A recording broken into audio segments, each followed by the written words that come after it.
Okay. இப்போது நீங்கள் Singapore வரீங்க. ஃபஸ்ட் டைம் நீங்கள் சிங்கப்பூர் வரீங்க அப்படின்னா, நீங்கள் ஃபஸ்ட்டு நீங்கள் போய் பார்க்கக்கூடிய இடம் எதுவாக இருக்கும்னு பார்த்தீங்கன்னா, மெரினா பே சாண்ட்ஸ். இது வந்து எல்லாருக்கும் தெரிஞ்ச இடம். ஸோ அந்த சிங்கம் மாதிரி ஒரு ஸ்டாச்சு இருக்கும், அதுலேருந்து தண்ணி வரும். இதுதான் வந்து மெரினா பே சாண்ட்ஸ்.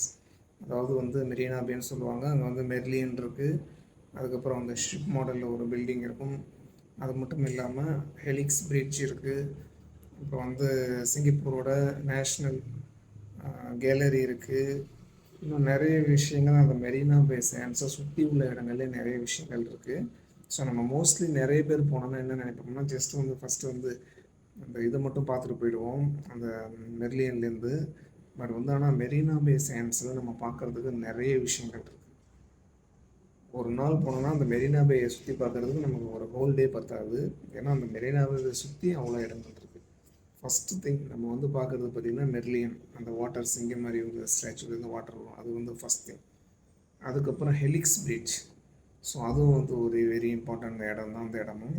ஸோ அதுக்கப்புறம் பார்த்திங்கன்னா மெரினா பே சாண்ட்ஸ் ஹோட்டல், அதாவது வந்து ஸ்கை அப்சர்வேஷன் டெஸ்க்குன்னு சொல்லுவாங்க. அந்த ஸ்விம்மிங் பூல் இது எல்லாமே வந்து அந்த ஹோட்டலில் இருக்குது. ஸோ அது ஒன்று இருக்குது. அது மட்டும் இல்லாமல் ஃபுல்லட்ரான் ஹோட்டல் இருக்குது.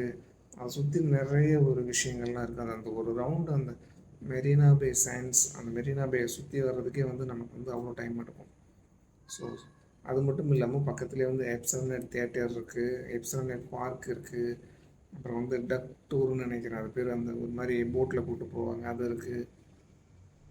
ஸோ இவ்வளோ விஷயம் இருக்குது. ஜஸ்ட்டு நீங்கள் போயிட்டு வந்துட்டு வெறும் இந்த மெர்லியன் மட்டும் பார்த்துட்டு வந்துடாதீங்க. ஸோ அதை சுற்றி பார்க்குறதுக்கு நிறைய விஷயங்கள் இருக்குது. எல்லாத்தையும் பார்த்துட்டு வாங்க. அப்போ தான் வந்து உங்களோட டூர் கம்ப்ளீட் ஆகும்.